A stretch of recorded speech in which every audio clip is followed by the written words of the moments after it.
Hello and welcome back to the Chump Change podcast. My name is Pree, with me Lorenzo, What's up? and we're going to be talking about a whole bunch of stuff today on the podcast. Yeah.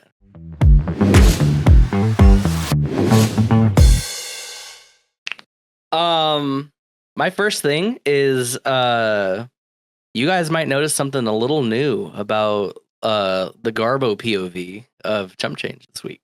Dude, I got lint in my water. You got lint in your water? That's okay. Is that comment going in? Is that in the video? Of course, yeah. So you guys might notice something a little new and fresh in the background of the Garbo POV. We got a sign made.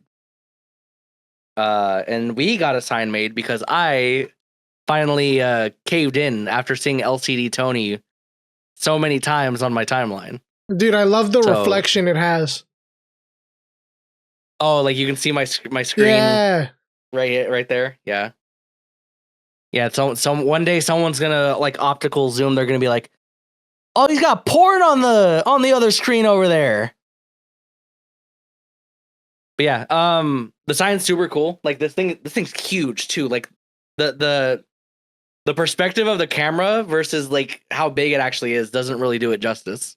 Like it's so much bigger in person than it is on the screen. It looks really good in person, by the way. Yeah, he came by the office last week and you got to see it. Yeah. I think that the little remote control thing is a little finicky. Yeah, I think it's cool because I actually have an example. Because I have like those LED strip stuff in my computer case just for funsies because it doesn't have LEDs. This is the controller that LCD Tony gave me though. It's not as like the modes. The modes on this one are all like on the side and it says what they are. And then you have like the brightness up, brightness down, RGB, and all the other colors. This one's a fucking RGB color wheel. And the buttons aren't as like precise. And then there's like a little bit of a sliding action you have to do for the power button, which is weird. It's cool though. It's really cool. It's really responsive. It's not like these ones where you have to point it at an IR sensor. Like I could be facing the camera and just. That's pretty cool. So yeah, like the fact that when this goes on the final set, when we finally build it, the fact that the remote can live anywhere and it'll just turn on is great. So then if we cable manage in a way where like the cables are behind a wood panel or foam or some shit, like we're not scrambling to turn her on, Oh, did it come with those chains, by the way? Or is that... Oh, yeah, they can't see it. There's chains that are holding it up. Yeah, it did. It came with chains and like a bunch of screws and like these Oh, okay, so you don't have to run the chain if you don't want to. These drywall anchors. Yeah, no. There's like two holes in the bottom here. They're kind of thin though, so we'd have to use like I don't know, 3M screws or like computer screws. Yeah. But when we actually finally set up the set, we could probably just like make a thicker piece of 2x4 in the back of the like a what's it called? Not particle board. Why am I blanking on the thin like wood that people use? Like the sheets of wood people use. Plywood? Plywood. Yeah. Like we could put studs behind the plywood and then just do like nails to keep it in place. Low profile nails. So that's nice. It looks great though in person. It looks really good, and I think it'll help serve the effect of like the bar that we want to set up because we talked about like having a bar set. Oh yeah, the podcast. Yeah. Mm-hmm. Like having this, and then like the some people's home bars have like that Modelo or Corona mirror. Heck yeah. That would be a fun thing to have there, and then just let it live. Nah, man, we're gonna go get our quick cut, and then we're gonna cut it out, cut out a big sticker for us, and just slap it on a mirror. Technically, if we cut it properly or we make the tolerance tight enough, we could put mirror like reflective material on the acrylic here. See, look at that, and then that's just we can put a board behind there because it's see through anyways. There you go. Yeah, we can cut out like a custom like framing for it, so it could just have like a. Be nice and purty. But yeah, shout out to LCD Tony. Honestly, I don't know if I was actually talking to Tony or that's just like the gimmick of the ordering process. Whoever Tony is, man, that might even been the other 3 people that he's been trying to introduce onto his channel, I guess. Oh yeah. I've seen other people with him on the thing, like the one of the girls. That's a social media marketing master. Whoever I was talking to on through the emails, actually shout out to you because this was probably one of the most seamless processes that I've ever had ordering something. In general, not just like overseas. Like, I got the quote from Tony. It took me 2 days to find it because I had a bunch of emails I was going through on my Big Chumps email while I was at work at my other job. And when I finally got to it, I was like, "Oh, hey, look, yeah, this mock-up looks great. What do you need me to do?" They're like, "Send us your address, send us what your PayPal is. We'll send you a request link for the invoice." And I think it ended up being like $80 flat and then like $30-$40 for the freight. And it showed up in a couple days. It was overseas and it showed up in a couple days. That's pretty cool, actually. Yeah. I wonder if that's airmail or they just... I mean, it had to have. I mean, it's big. It's not so big that you couldn't throw it on a plane, though. Yeah. I'm sure the $40 more than reasonably covers the price of shipping. Which, oh my God, $40 for shipping? But I mean, hey, look how cool the thing looks and it's custom made. Yeah. Like the fact that the actual thing costs $80, like I would have paid 120 plus for this on its own. Yeah. Like, genuinely. You can't find this at IKEA. No, like God forbid I reached out to a local service in California for it because I would have. I might have gotten something a lot more big and extravagant, but it wouldn't like. This is quite literally our logo. And when I sent him the picture of our logo, he's like, "Oh yeah, that's fucking easy. I can just do it." I was like, "Okay, go for it, do it." Hot dog. Like the only thing that I would be pressed to say is like it's not quite our font, but I think they did our font justice by the way they did it. Yeah, no, it looks great. It looks, I love it. Like honestly, I might clean up our font to look more just like that, because I think our ours has like a little more ink splotchiness on the text. Yeah, no, I'm happy with it. Shout out to LCD Tony and his team. Best buying experience I've ever had from anywhere that I needed something shipped. Like the guy that handles our PO box, he called me and he was like, "Hey, you got this thing. Do you want me to like sign for it?" I was like, "What is it?" And he was like, "Something from LCD Tony." I'm like, "Oh shit, it's already there." I was expecting it to be like a week or two before I even heard about it. Heck yeah. Thanks, LCD Tony. Like the fact that the thing has its own like a little power supply and it just got through customs like that. Like sick. During this economy too. Yeah, man, it's right before the storm. So yeah. Mind you, the acquisition of this was like 2 months ago at this point. we are super late to talk about it. Oh man, dude. So do you have expectations for the tariffs? Do you think the tariffs are gonna just blow over? Do you think it's one of those? I don't know. Wrong idea. Sorry. I think that the president is being pressed by constituents and business partners about it. Because it's definitely not a nothing problem, right? It's just like Tic Tac, man. When Tic Tac got banned, that's what I'm thinking is gonna be a rollback update. You know, that's what I think is gonna happen. He's already somewhat rolling back, right? Yeah, he put a 90-day pause on tariffs for certain things, but it feels like other things he's doubling down on, like I think the VP or whoever's in charge of the tariffs directly. They made a statement saying like, "Oh, electronics and other stuff from China and other places, they're going to be put in their own bracket for tariffs." And I was like, is that a good thing or a bad thing though? Because that's almost worse if it's going to be its own thing and get charged more.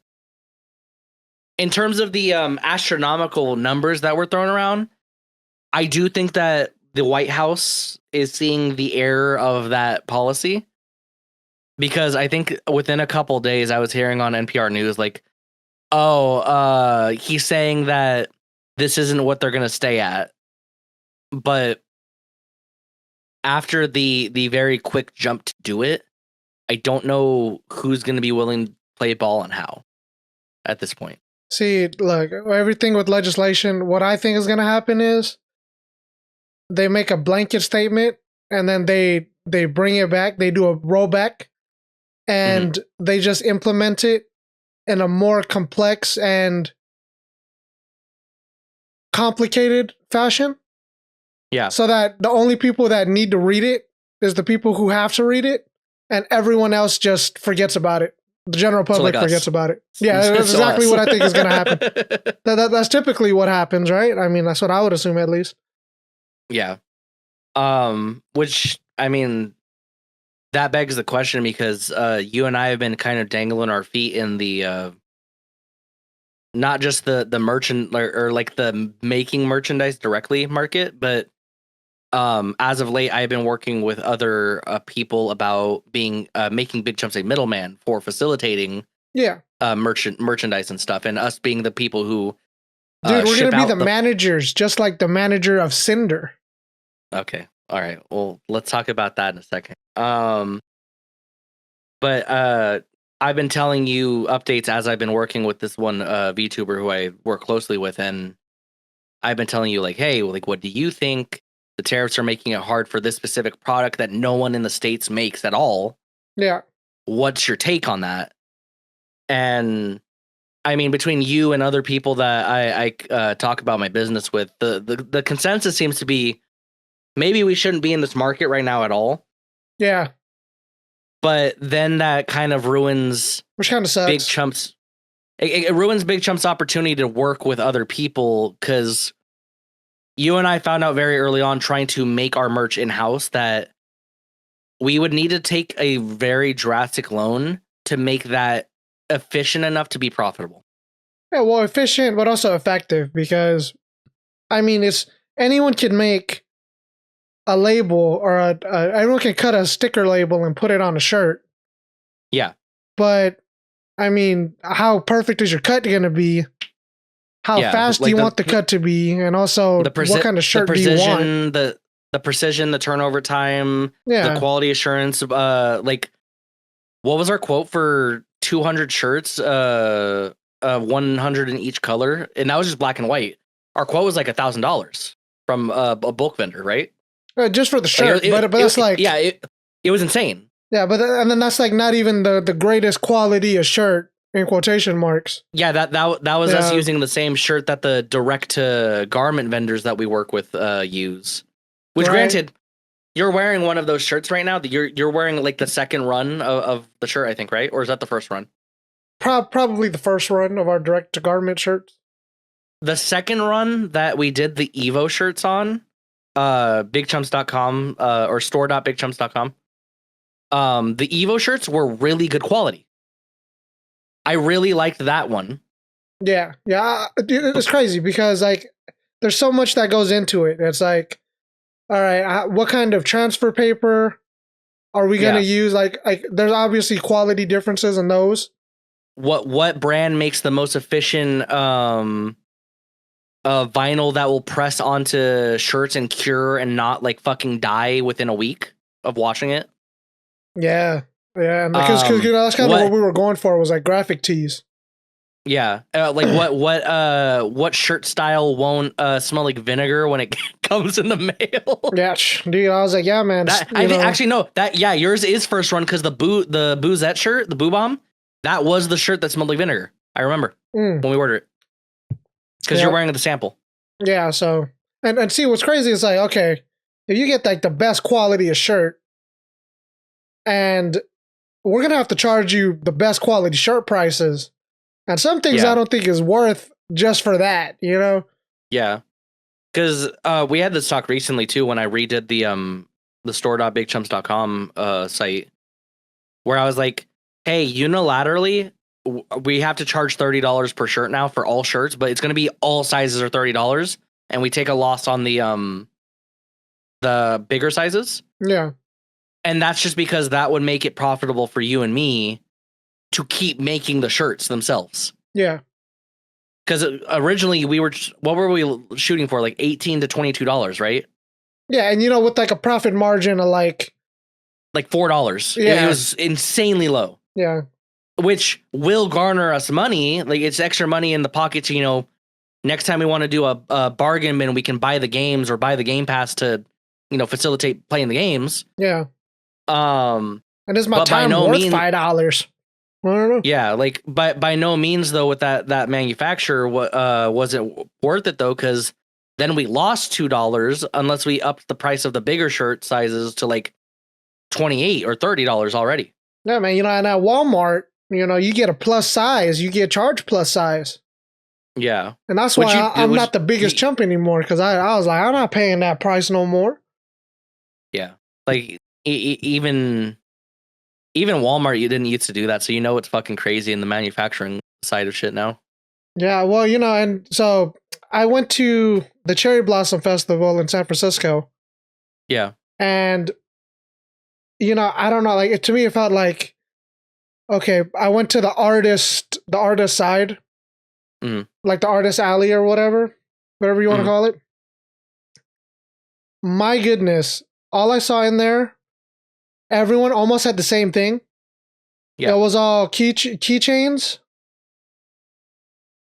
Keychains, pins. Yeah, keychains, pins, and I was like, man, stickers. Yeah, like I was like, I'm never basically everything you'd see at a con besides shirts. Yeah, we will never break into that market, because I think, oh my gosh, it's oversaturated. Yeah, it's the only reason that shirts have been the consistent thing we've talked about, because who the fuck, like, I can make us a banger design and put it on a sticker, right? Yep. But then, like you just said, we are competing with the 15 million people that are doing stickers. And even if it's like, okay, we're gonna do a cute Pokemon, everybody's doing cute Pokemon, so I don't know what we're gonna do. It's so much more reasonable for you and me to, like, when we are able to control a little more what goes in the box or the bag when we ship stuff off, or when our partners ship off our merch. It's a lot more reasonable for us to say, hey, throw in a couple stickers too. Fuck it. Hey man, it's gonna be Pree and Lorenzo. We make a shirt company. We're gonna go to every event and just try to be vendors selling shirts locally. I mean, that's kind of the idea right now, right? Like, I was talking to you a lot in this last month about the problems with being the middleman, and I was like, I think it might be time for us to shoot for even like low budget equipment just to get into manufacturing here in America. Yeah. Which, given the nature of what the industry is being pushed to do, might benefit us. But we're also on the edge of an economic recession, and that might not be profitable. We might end up losing a lot of money. Yep. Hey, man, if you invest and you ride the waves, there's, whatever goes down must come up, right? Yeah. I think for now, like, just finding the best possible price to work with someone at.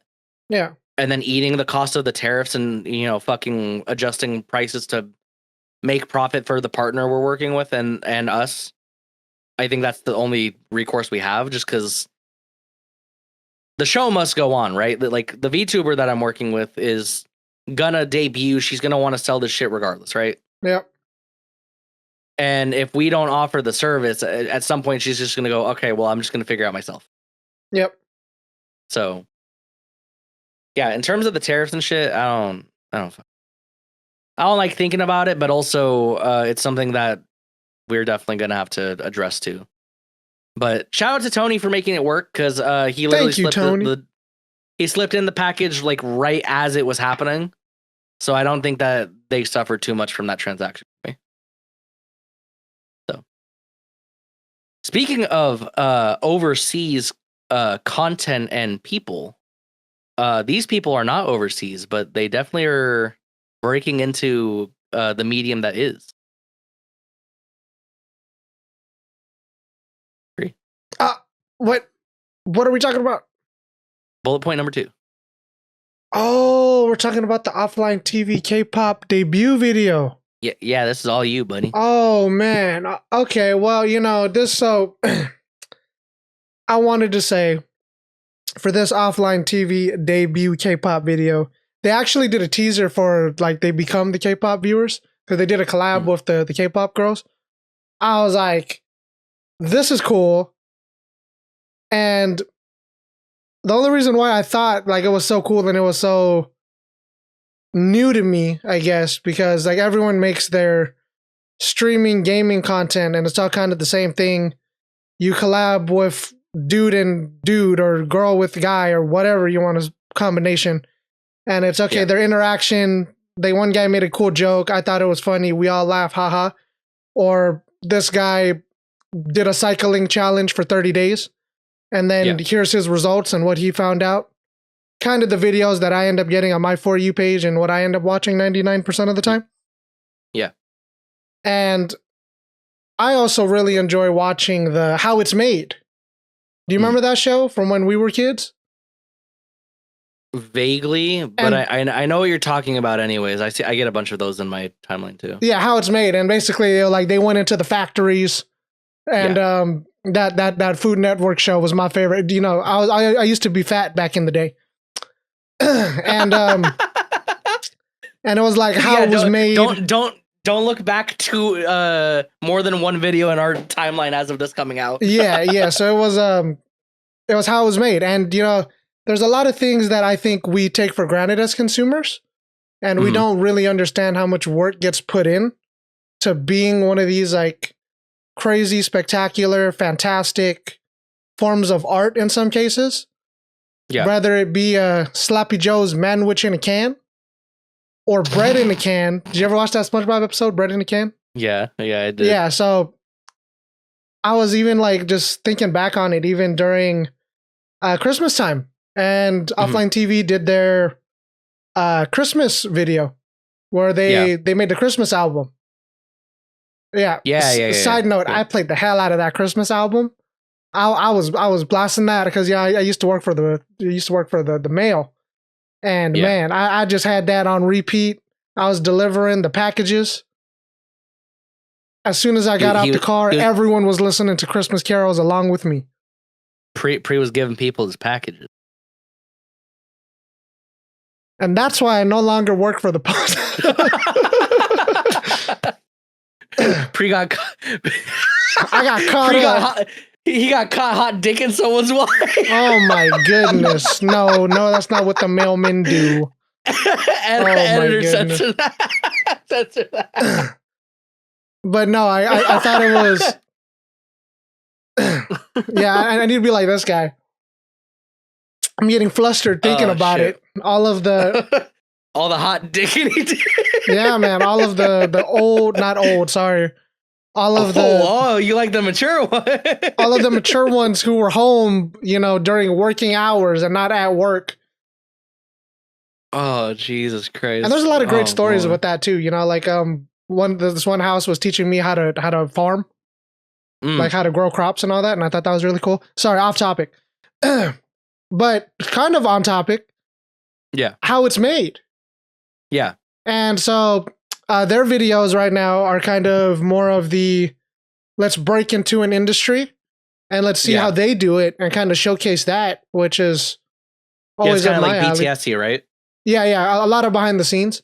And it's crazy because it really showcases how much talent and how much hard work gets put into these things. Yeah. Like really what I wanted to do you know, with my podcast and channel ideas in the early days of Big Chumps, where I wanted us to be like the Try Guys and go try to be a pianist for 30 days and actually get a professional and like give us the rundown on how to do things and how things are performed. Because I do think that the general public doesn't really see a lot of the stuff that goes down. Yeah, I definitely think that there's a lot of trips that we considered that were kind of in that vein, but we never like formally put together like the who would we talk to, who do we get to do. Like I think the closest we got was Once Upon a Dream when we had the Babbel sponsorship for the streams. Yeah. We were talking about doing like a 30-day or 60-day challenge, like paying out of our own pockets for Babbel. Yeah. And then seeing how far we could go. but we never really like finalized it or said like, oh, or well, are we gonna get like an actual teacher to talk to us about like how we're doing? Yeah, yeah. Which honestly is probably the like now that we're in hindsight after we like dropped that project, that would probably be like the funnest thing for us to do. Like, oh, let's plan a Big Chumps Go Japan trip, but the precursor is we're gonna do a 30-day, 60-day challenge to learn Japanese from an app. Yeah. And then we talk to a teacher before and after to see where we are with that progress. Yeah, yeah, and I think that would be pretty cool because there's a lot of different ways to cut a pie or cut a cake. Yeah, and yeah, very much more lifestyle but insightful content. Yeah, yeah, yeah. So I agree. I wanted to say I would bring up like that group OfflineTV. Remember, it started off as we were a whole bunch of gamers, and now they're doing cool stuff like going. No. They were a bunch of filthy league streamers. Yeah. Let's call them what they are. They started off playing mini golf, and now they're talking to some big name industries. Yeah, literally best friends with international superstars. Like yeah, that's crazy. That's what I wanted to talk about and bring up. Yeah, my good friend Lily Pichu over there fucking beating Harada last year and sweating her ass off playing every fucking fighting game known to man.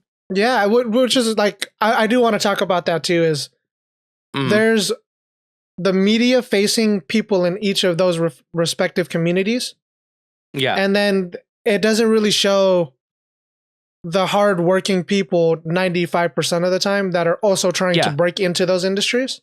Yeah. So I like at least for me, when they made the Christmas video, it showed them doing the classes and them working towards it. Yeah. Right. But there's always anyone can spend half a year or a couple years of their life perfecting a craft and then doing their regular shit and then here's my EP. Yeah. Well, here's an album. That's what I wanted to get to was there's a lot of talented, hardworking people that unfortunately don't make it, and that's where I would want to like get some of their input because just like us, like we want to try to be part of the manufacturing industry and be some content creators and whatnot. Yeah, but what are some of these no names doing? And that's why I wanted to be Casualpree in and of itself because I'm just a casual. Yeah. Nothing about what you're doing is aspiring to be top dog at all times. Yeah. At least that's what I want to portray. Yeah. The physical presence of Pree is not to be Big Chumps are making Chanel shit. We're making Casualpree just t-shirts. The everyday man style. Yeah. The Chump Flex Fit t-shirt. Heck yeah, man. See, and that's what I think we should get into for content creation. Yeah. I mean, so that was the genesis of Big Chumps becoming, because you back when we moved in together, this is what I was doing. This is like I was doing sponsored content with people. I was making a little bit of money at the time from Twitch and the like little the partnerships or the sponsorships I would get from companies like Raise Energy, no longer a partner of mine, but like I was getting free shit from them. You saw that at our house. Yeah. And I was very much wanting to go further with it and do more with it. And one of the things that we said, or I said to you, was, hey man, I do a lot of stuff with you. I'd like to document that. And then you coined the term Big Chumps, and that was kind of just like where we went with it. Yeah. And your initial idea of doing the content creation stuff, just because like being Mr. Gamer on the couch wasn't your jam. Yeah. Like entirely. You were down to do it, but it wasn't your thing.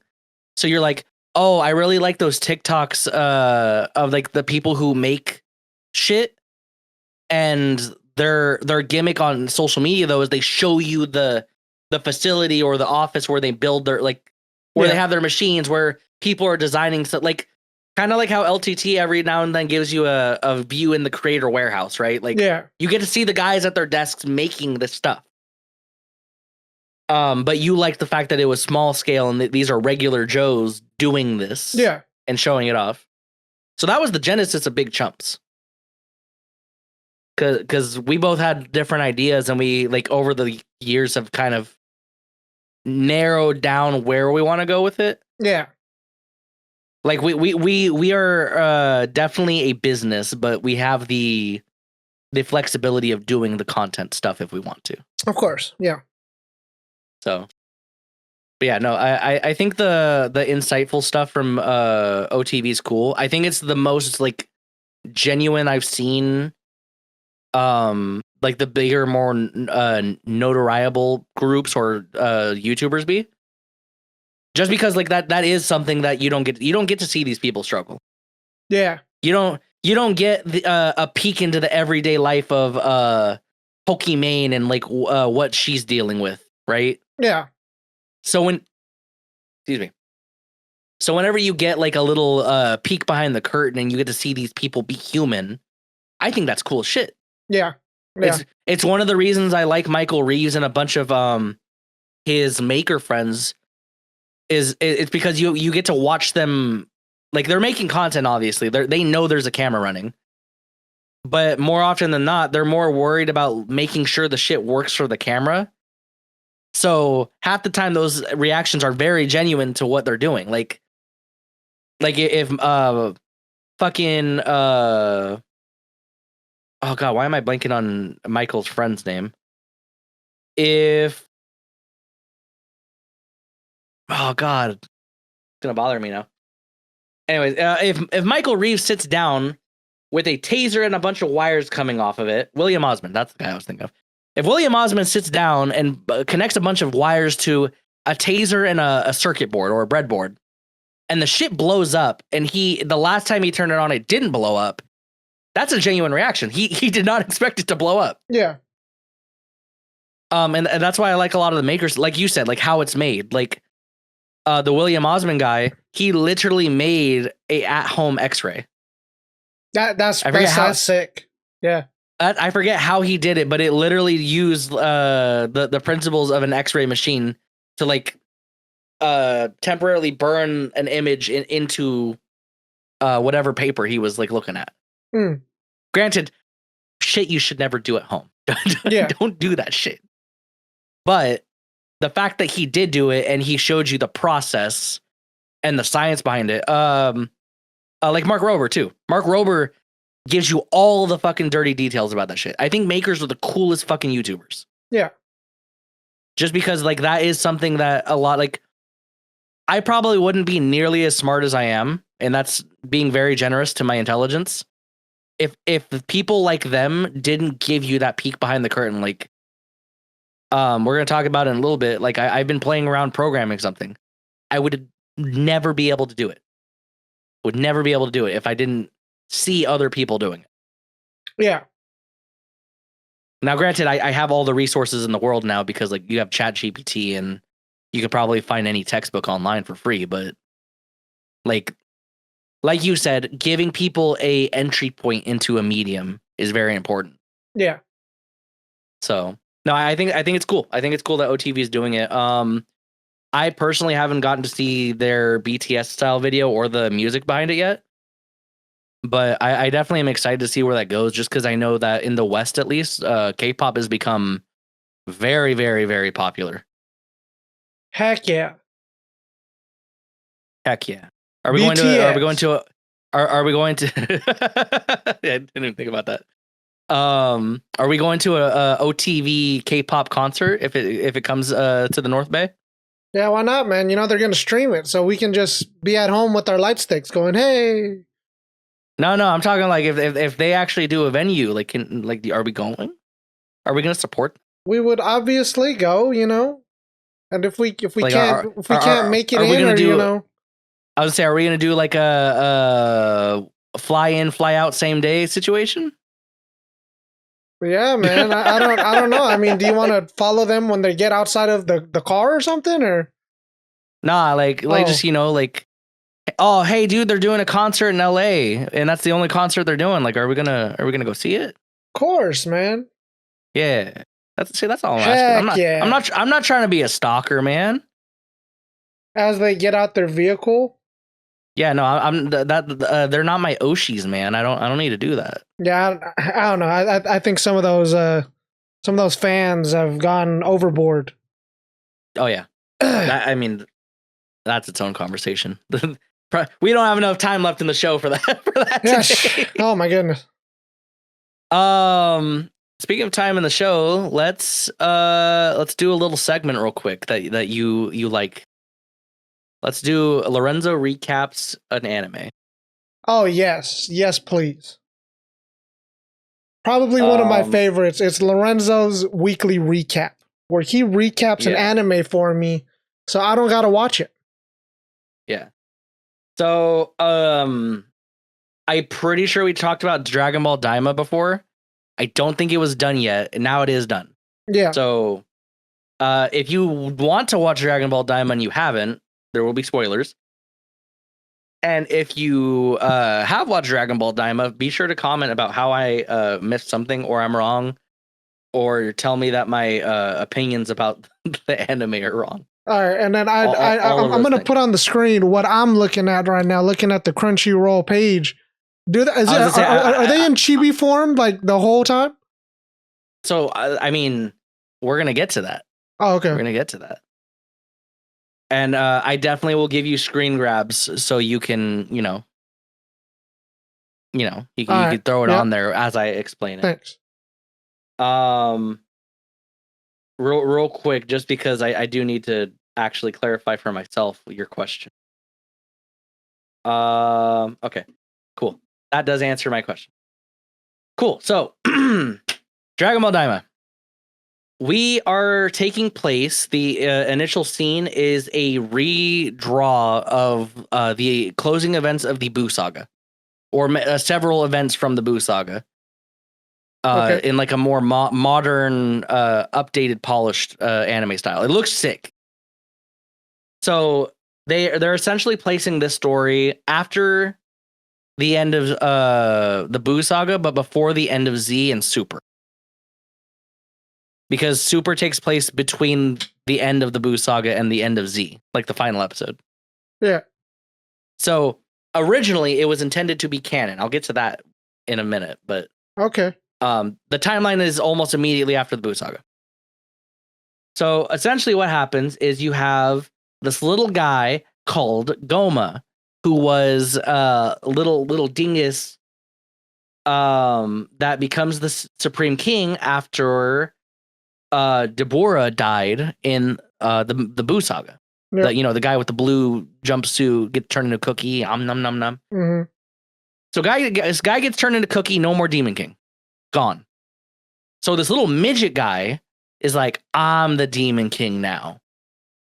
And the Supreme Kai's brother is now his advisor because he lives in the demon realm. The Supreme Kai's little brother is like, oh, dude, you're the king now. He got turned into a cookie. I can't have a cookie for a king. Mm-hmm. This isn't Cookie Run or Cookie Kingdom, the hit mobile game. Mm-hmm. So this Goma becomes a Supreme King, and he wants to find this MacGuffin called the what is it called? It's like this little eyeball. You know those squishy eyeball candies you get for Halloween? Oh, yep. Those are the gummies? It looks like one of those, and you put it in your forehead, you're super powerful. Yeah, super powerful. Okay. It's considered an ancient relic. Nice. So, the little Goma guy is like, oh man, I want to be him. I want to be Himothy. Mm-hmm. So he's like, how can I do that? How can I be a crazy dictator ruler? And the Kai brothers like, we could go get the Dragon Balls, and then the kami, the old Kai that lives in the demon realm, he's like, he made these super powerful robots called the Tamagami. Mm. And the Tomagachis can't be beat easy. You know, you gotta be him, right? Mm-hmm. So, Degastu, the brother of the Kai, he's like, what if we go use their Dragon Balls upstairs? So they steal the old Namekian guy, Neva. They're like, you're coming with us, old man. He stinks really bad. They got into a plane and they're like, this motherfucker didn't shower. Mm. And they go up to the main world where Goku and friends are. Yeah. And the old Namekian, he's like, man, I don't want to search for these Dragon Ball. Bam! They're right here. They're all still stone, though, from when they used them during the Buu Saga. Yeah. So Goma's like, man, these are some rocks. I can't make a dragon wish on some rocks. What's up with that? Mm-hmm. And then the old Namekian is like, oh, watch this, king. Bam. Not rocks anymore. 1 year time limit, gone. Just he put his Namekian He's just rewriting juice time, yeah. Yeah, no. He put his Namekian juice in them, and bam, Dragon Balls are online again. Oh. He turned on custom mode and turned off cooldown. Mm-hmm. But then he turned it back game on. Mode 0. Yeah. So, you know, the Namekian is like, all right, make your wish, guy. Baba Zinga, and then Shenron pops out. Mm-hmm. And Shenron's like, y'all don't look like you're from around here. Kind of racist, to be honest. I don't know why he would say that. Yeah. Right. But he was like, whatever. That's not my problem. I'll give you one wish. No extra wishes. Just one though.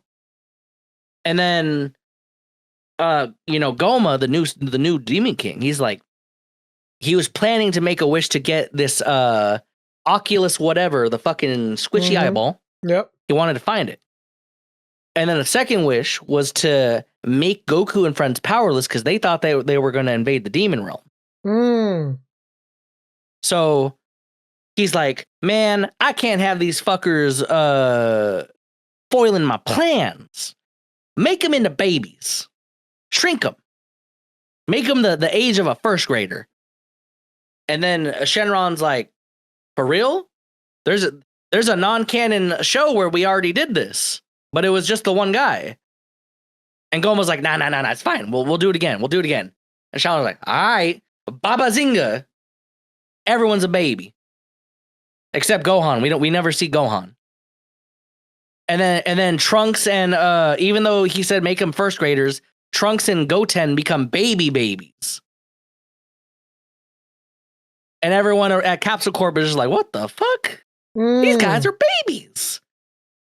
And then Bulma's like, oh my God, I'm a baby. I'm young again. I look so young and juvenated.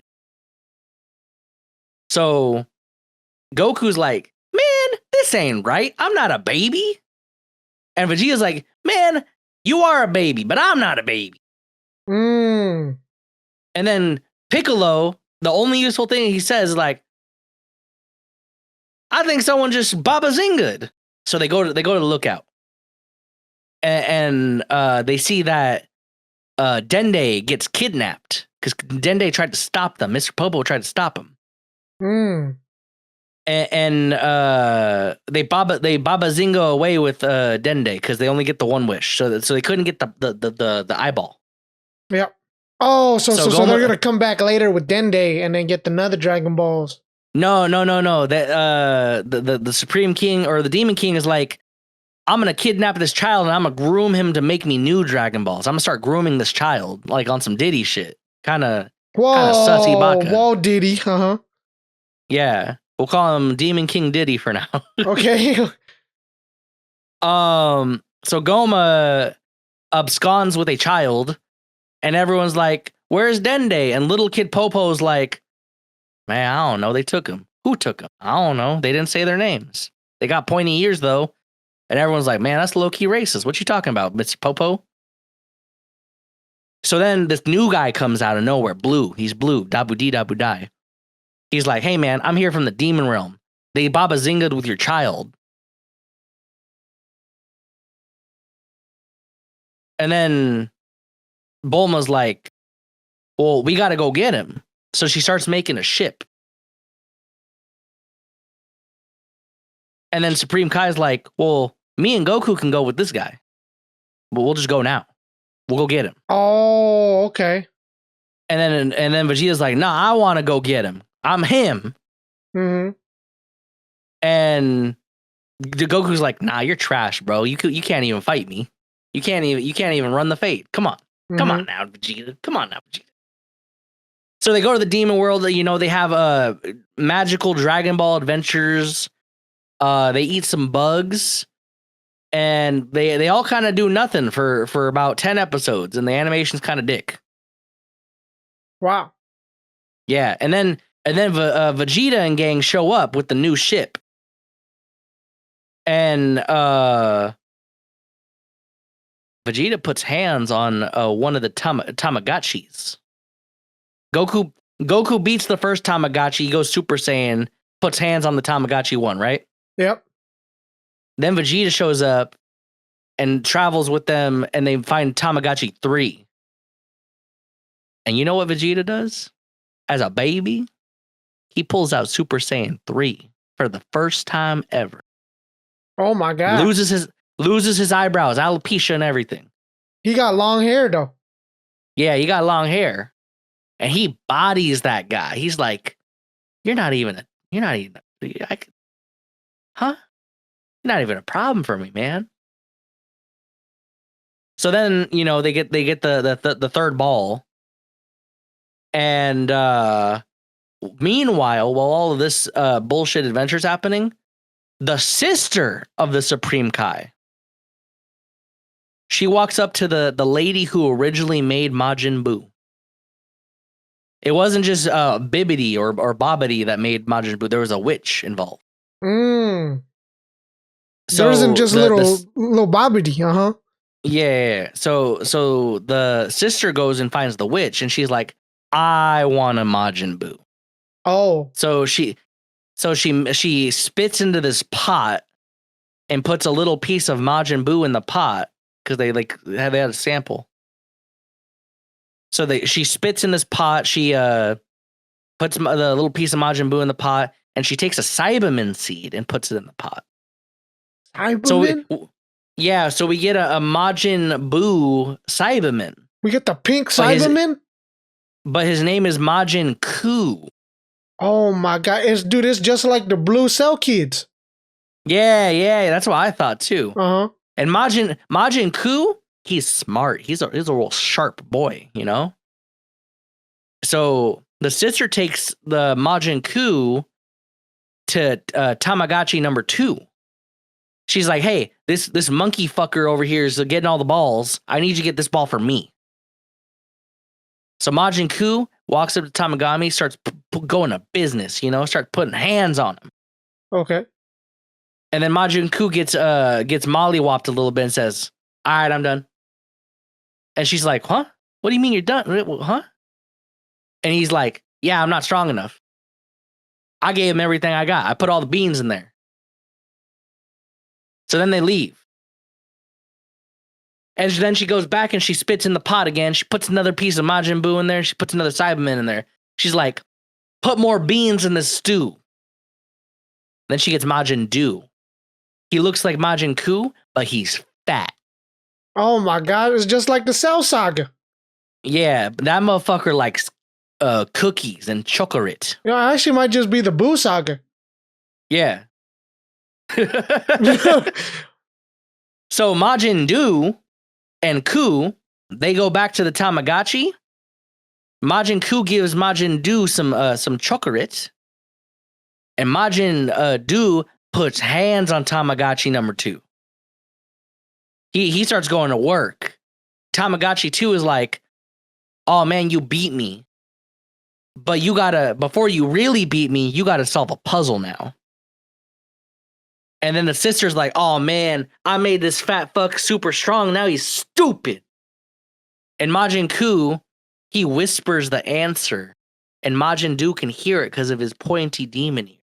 He's like, the answer's this. And everyone's like, oh, Majin Buu did it. Oh, he's that guy. And then Majin Ku tells the sister, like, I helped him out. And she's like, shut the fuck up. You're weak, huh? So, and then we go back to Goku and friends, right? Yep. They finally meet up with the Demon King Goma, the Diddy, to go get Dende. They go get Dende, and then the Demon King happens to find the eyeball because one of the people that was with Vegeta's team, he had the eyeball in his belt. Just some random Joe Schmo. He had the eyeball in his belt the whole time.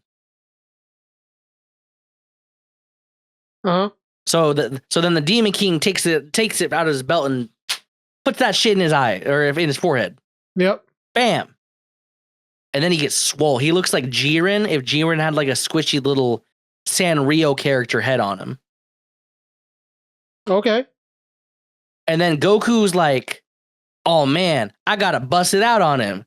Goes Super Saiyan 3. They're trying to put hands on this guy. He's like flicking them away like flies. He's like, nah, I don't care. Nah, I don't care. So then the old Namekian guy, he puts his hand inside Goku's body. He's like, puts his hand inside his body. He's like, hey, I see you're getting mollywopped over here. Here you go. Bam, Super Saiyan 4. 4. Just like that. Yeah, just like that. Like the one from Dragon Ball GT. He just says, here you go, King. So Goku turns into Super Saiyan 4 as a child again, except he's got like big old monkey hands. Bigger than his fucking head. The fucking big ass monkey hands. Uh-huh. And then he starts mollywopping the demon guy. But the demon guy starts getting stronger. So then Vegeta gets in there and he's like, I'm gonna start mollywopping this guy. Goku, I don't care if you got this power up. I'm gonna start beating his ass. And then Vegeta starts getting his ass handed to him, but he's stubborn. So he's like, nah, I got this. Trust. Super Saiyan 3, bam. And then Bulma's like, if you don't cut that shit out right now, I ain't never washing your back with my soapy titties again. And Vegeta hears that. He's like, oh, shit. I do be liking them saggy, soapy titties. And it's like he instant transmission. He went back by Bulma's side so fast. He's like, I can't risk it, G. I can't. Mm-hmm. Goku, you got this one. You got this one, my guy. And then Piccolo and Goku are like, man, that motherfucker's down bad. He's horny. So then Goku starts getting mollywopped again. And the gang, they take the Dragon Balls from all the Tamagotchi and they're like, all right, man, Control Z. Goku's big now. Everyone gets turned back to big mode. And Goku's like, oh, I'm him again. He turns Super Saiyan 4 again, and he gets to business.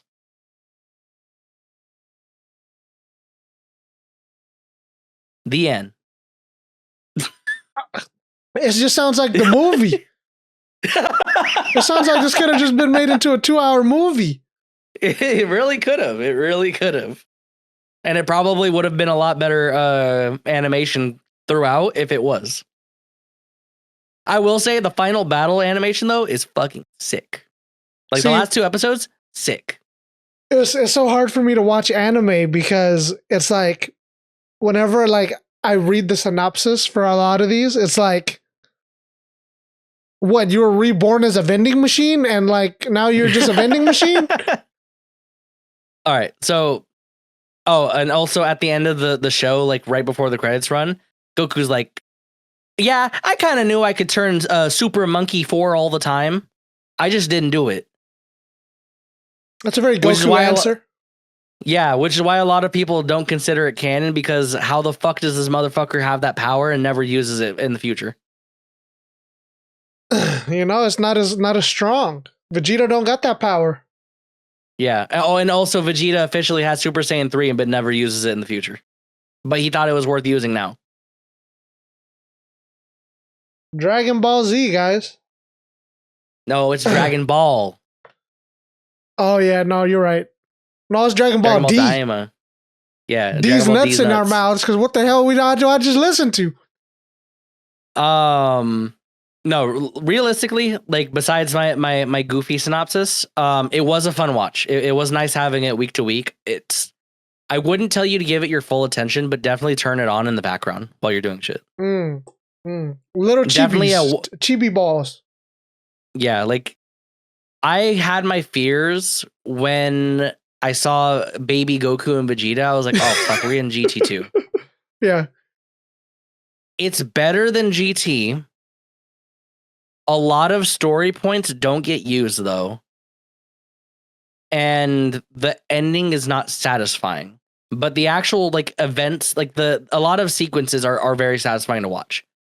Like watching them fight the Tamagamis is actually genuinely fucking fun to watch. It doesn't just feel like Fighto. It feels like Goku and Vegeta are actually needing to like use their heads while they're fighting these guys. Which is actually cool because they don't really do that like at all a lot of the time. Yeah, in original Dragon Ball, it felt like there was a little more like thought process going on in the fighting. Yeah. But in Z, it was just who the fuck can power up faster. Yeah. Or who can wear down the other person faster, depending on which arc it was. No, I think it's sick. I think it's a really fun watch. Definitely not something that I would say like a diehard Dragon Ball fan needs to watch. Yeah. But it's definitely fun enough that I could just like if you already have Crunchyroll, I can justify telling you to watch it. If you don't have it, it's not worth getting Crunchyroll to watch it. But you can watch everything else on Crunchyroll. Oh, you could.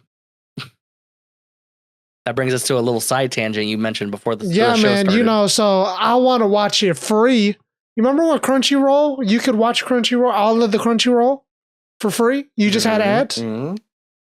Well, now they took away. Well, no, sorry. If you wanted to watch the brand new thing that came out today, you had to wait 2 days and then you could watch it with free with ads. Well, they just completely got rid of that. Yeah. Now some series were free entirely. Yeah. And then the brand new episode took like half a week for it to be free, or it took a week depending on the series. Yeah. But now I wasn't even aware of this because I haven't not paid for Crunchyroll in like such a long time.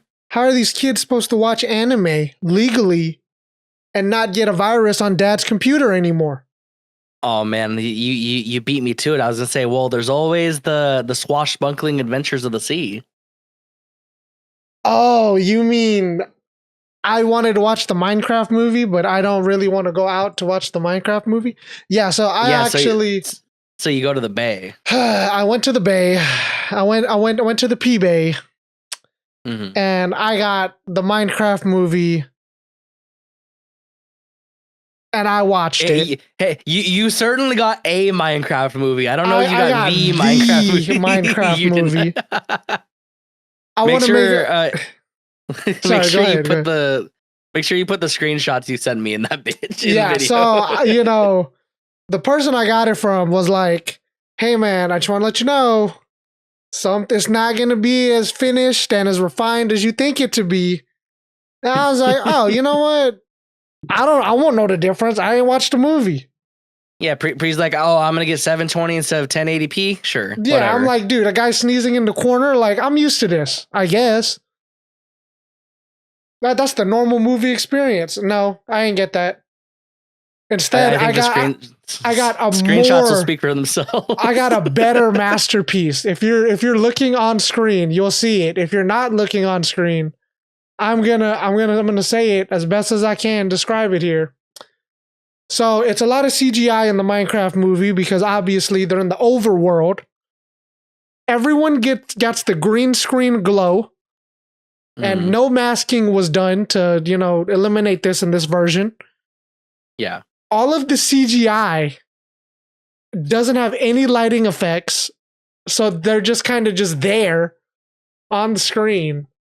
And then there's some characters that are very underbaked because you can see the people who are puppeteering the characters. And it was so spectacular to see. Back to how it's made. You remember all of those people that got to wear, the jumpsuits with all of the white balls to help, really get in there with the CGI. Put the dots on their face for the face tracking and shit. Yeah. And so in this one, to help with that, to help with the positioning of where the Minecraft villagers should be, there were Minecraft villagers made by me and Lorenzo. If we made this costume for Fanime on the screen. You know what really actually got me though? Which part? Because I'm assuming that you're going to show the screenshot you sent me, right? Yeah, both of them. Yeah. So I'm looking at the second one. Yeah. If you look on the left side, that's one of the villagers with the llamas, right? Yep.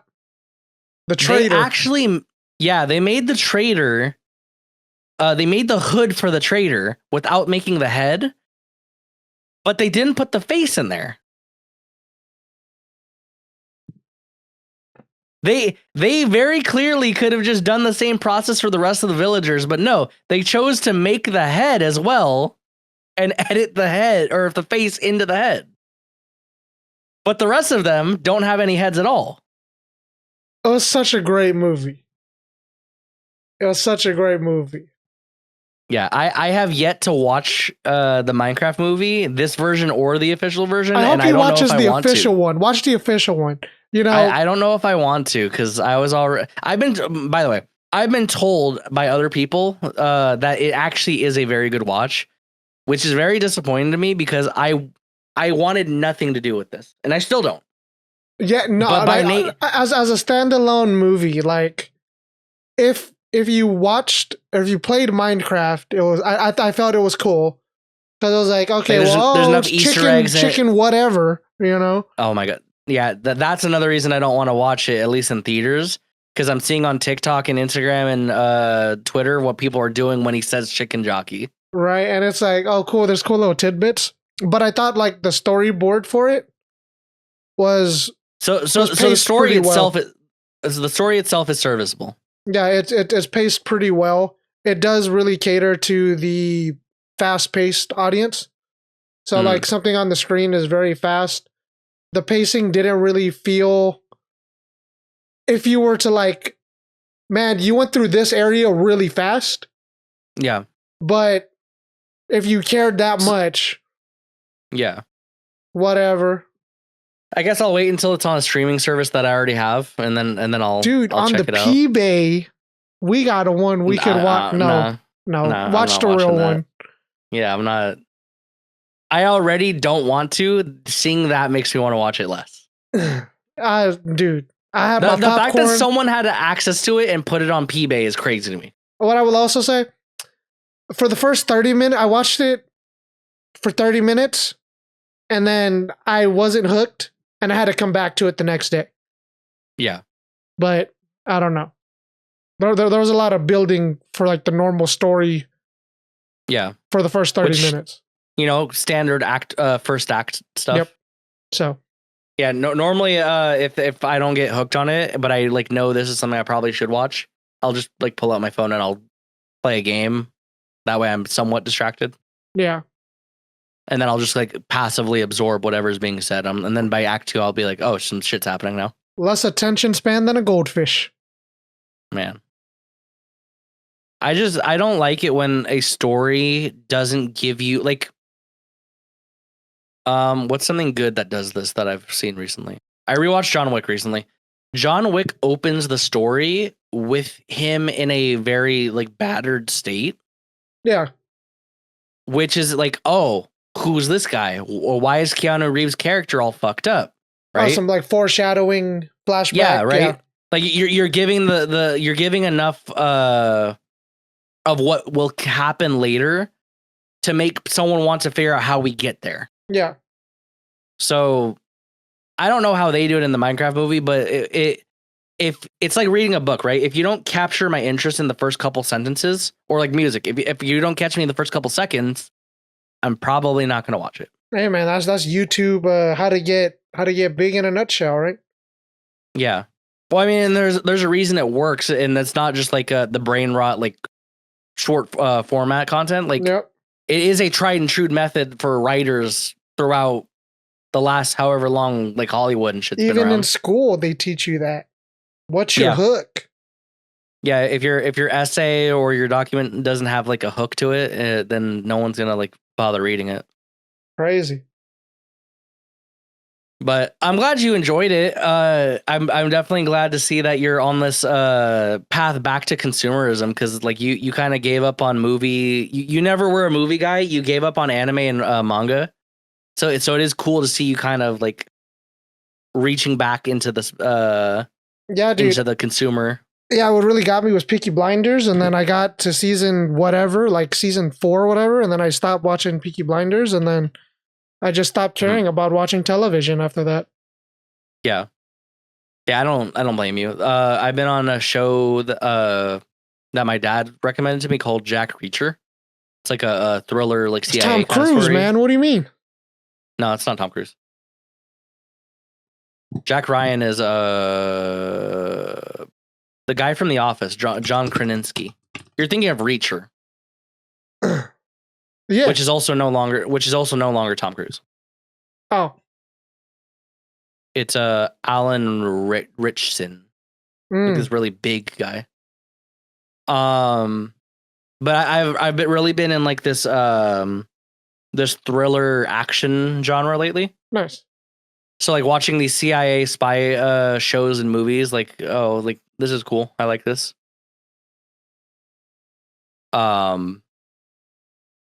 Definitely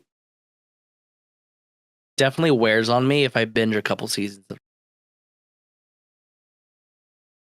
because I think I'm on the very last season of this Jack Ryan show, and I have like 4 episodes left, and I'm just like, I binged at work over the course of a week. I binged the entire series, and I no longer am interested. Like, yeah, when you see a story progress and kind of like wane on, you can see when the interest in making it stops being there. Yeah.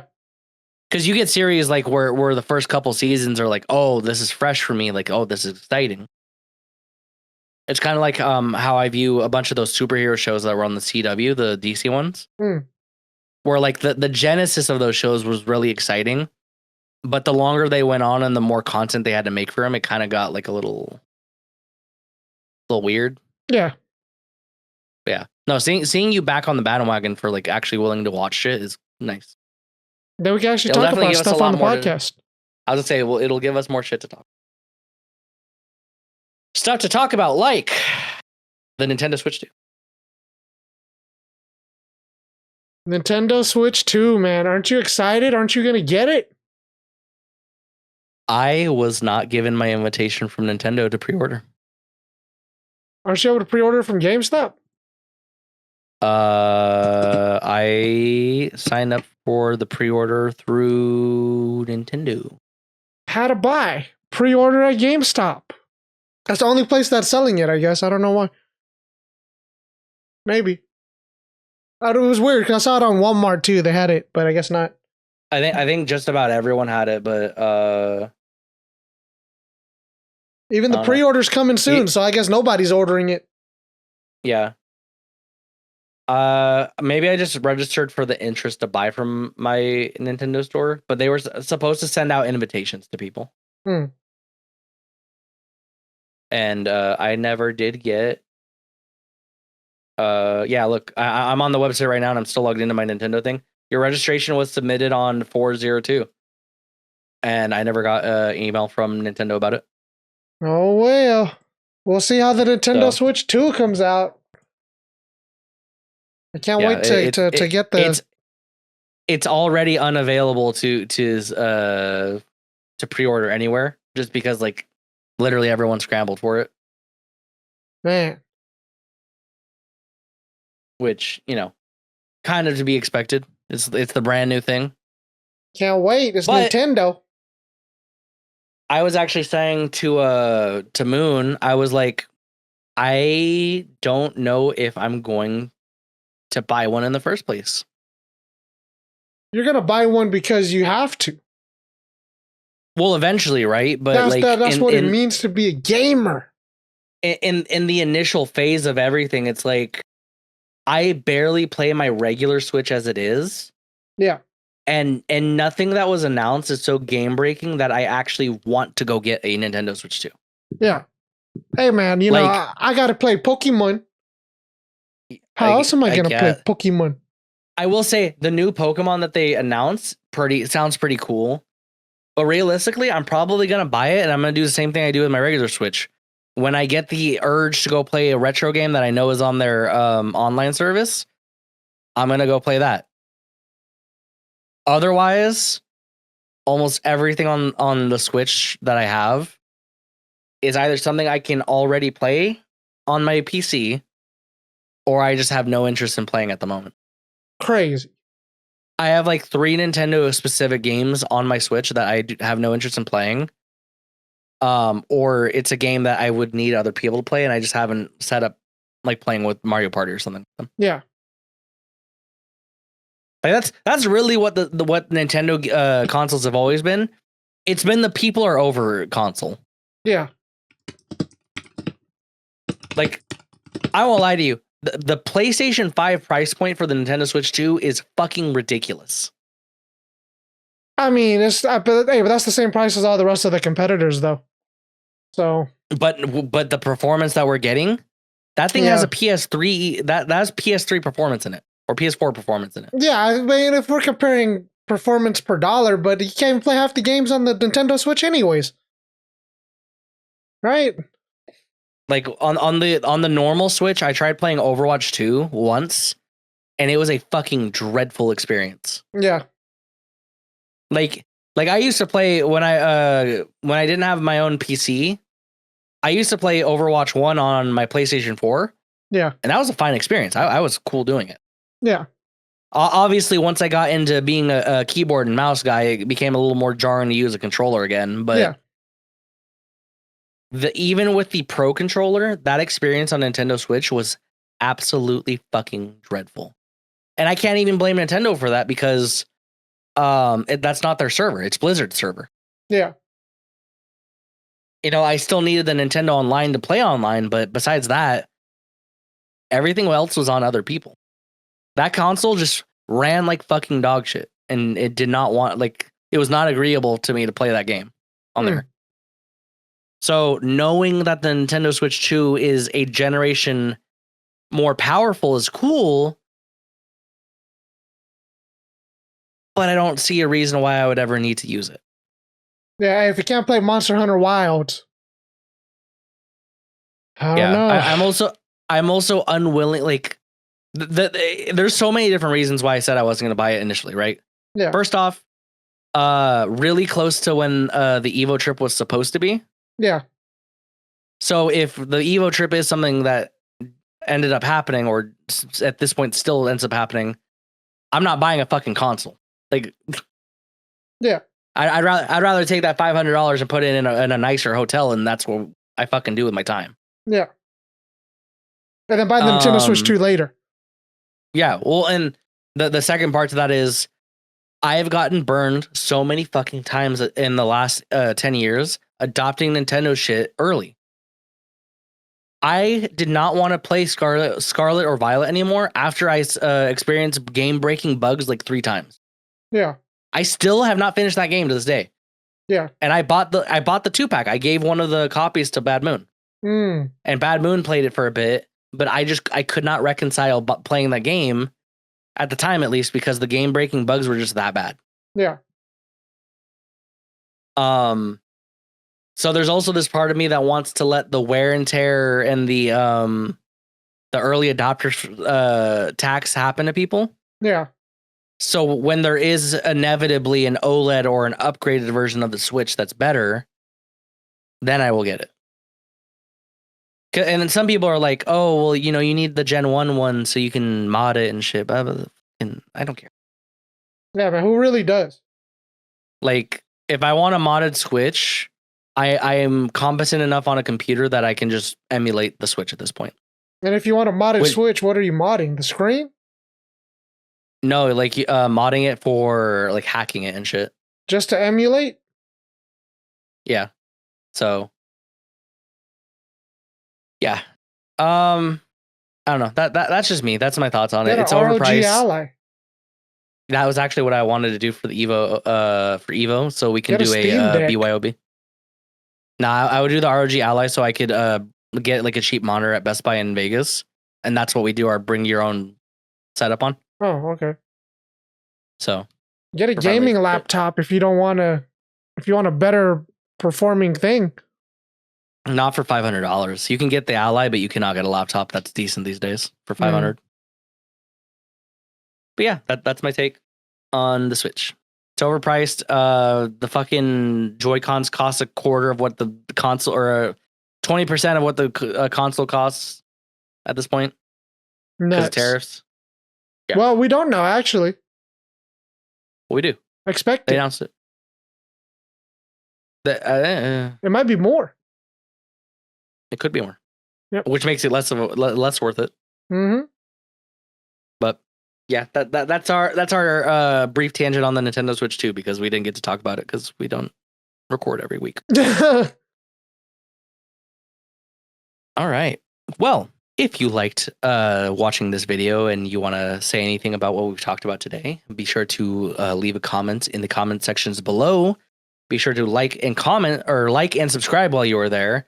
Leave a 5-star rating on Spotify or Apple Music or Apple Podcast if that's where you're listening to. And have a good day. Thanks so much for watching, and we'll see you in the next video. See ya. Doo-doo.